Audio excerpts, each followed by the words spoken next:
Cold chain, a cutting-edge supply chain management and logistics perspective. Existing amenities are not enough to store and deliver a large volume of vaccines within a short time, say experts. The governments are considering banking on the existing cold chain for storing, transporting, and distributing coronavirus vaccines, while some professionals say the main challenge will be to manage such a large volume with the existing capacity.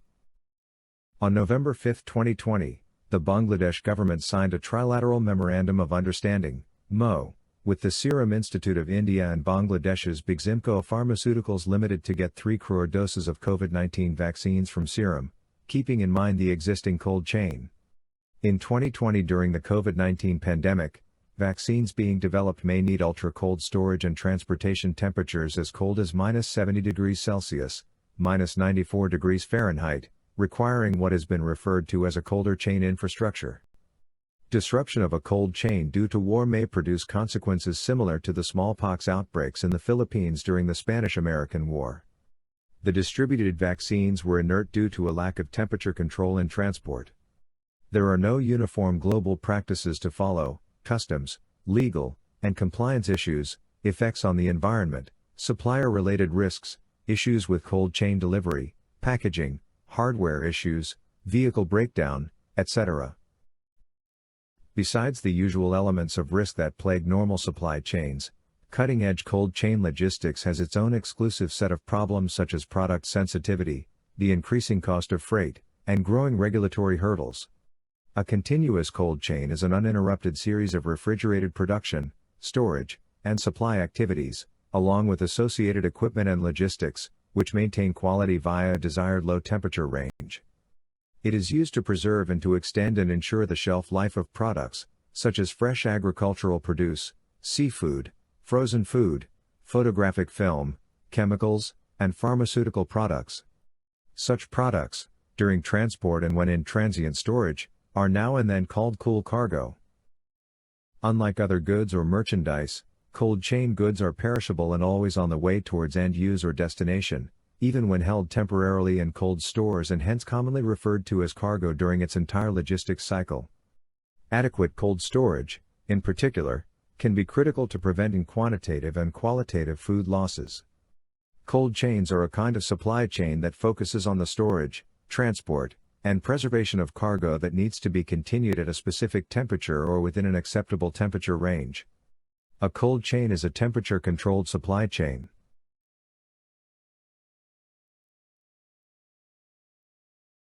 Besides the usual elements of risk that plague normal supply chains, cold chain logistics has its own exclusive set of problems, such as product sensitivity, the increasing cost of freight, and growing regulatory hurdles. Issues during transport, such as disruptions in electrical supply for reefers, coolant or container/equipment failure that can get compounded due to a lack of fuel or replacement parts, poor coolant circulation within containers, and exposure to the elements. Issues during warehouse storage are such as power outages, poor insulation, and non-uniform cooling. Occurrences during handling are loading and unloading operations in areas where temperatures aren't regulated, bad handling that damages packaging or the product, exposure throughout transfers or last-mile delivery.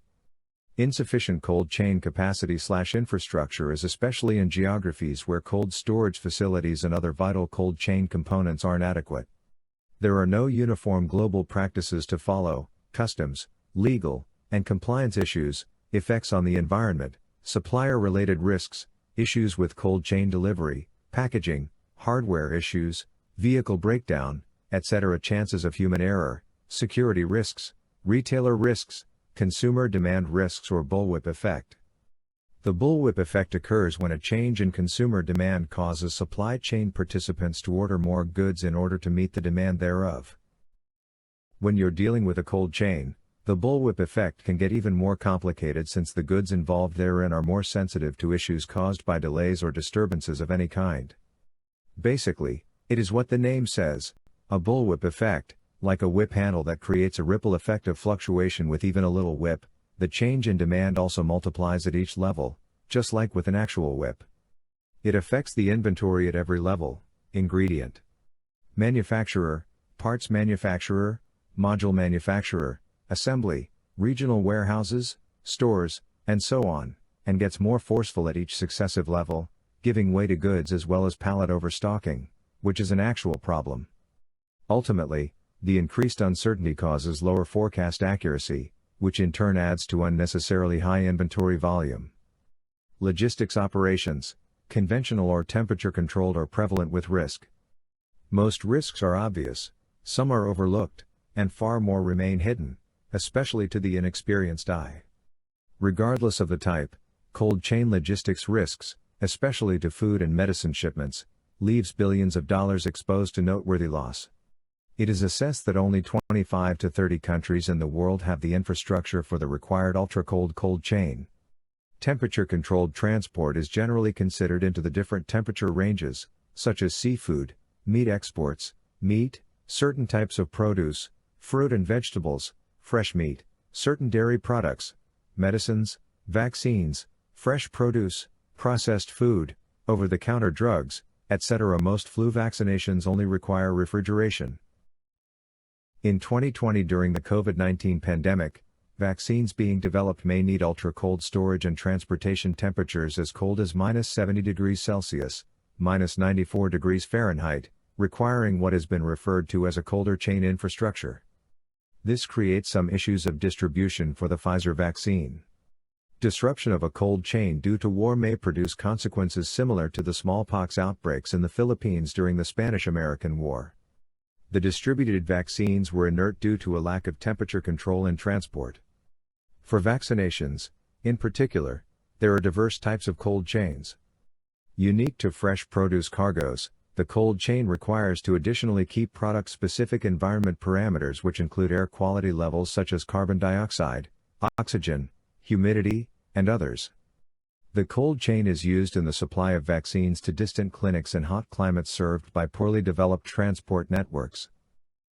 There is an ultra-low, or deep freeze, cold chain for vaccines that require -70 degrees Celsius. Transporting goods at these temperature varieties would have been very difficult if not for the development of new techniques and technologies that help transporters achieve ideal temperature-controlled shipping situations.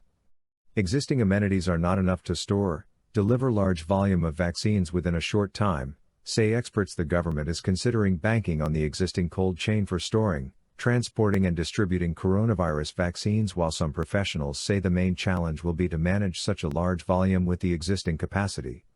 On November 5, 2020, the government signed a trilateral Memorandum of Understanding, MO, with Serum Institute of India and Bangladesh's Bigzimco Pharmaceuticals Limited to get 3 crore doses of COVID-19 vaccines from Serum, keeping in mind the existing cold chain.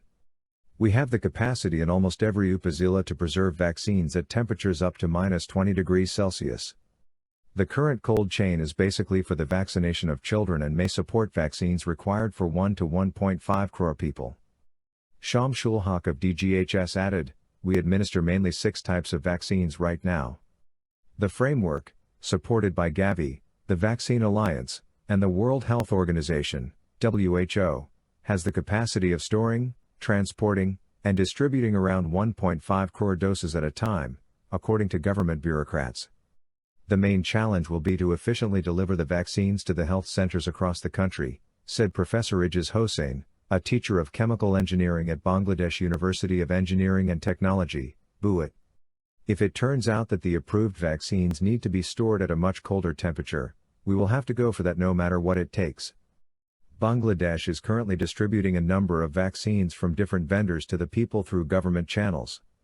The GMP environment requires that all procedures that might impact the drug substance's safety, efficacy, or quality must be validated, comprising storage and distribution of the drug substance. A cold chain can be managed by a quality management system. As such, the distribution process must be validated to ensure that there is no negative impact to the safety, efficacy or quality of the drug substance. The cold chain distribution process is an extension of the Good Manufacturing Practice, GMP, environment that all drugs and biological merchandise are required to follow, and are enforced by the various health regulatory bodies. The WHO and governmental authorities need to monitor cold supply chain management for the sake of people's interests and the supply chain.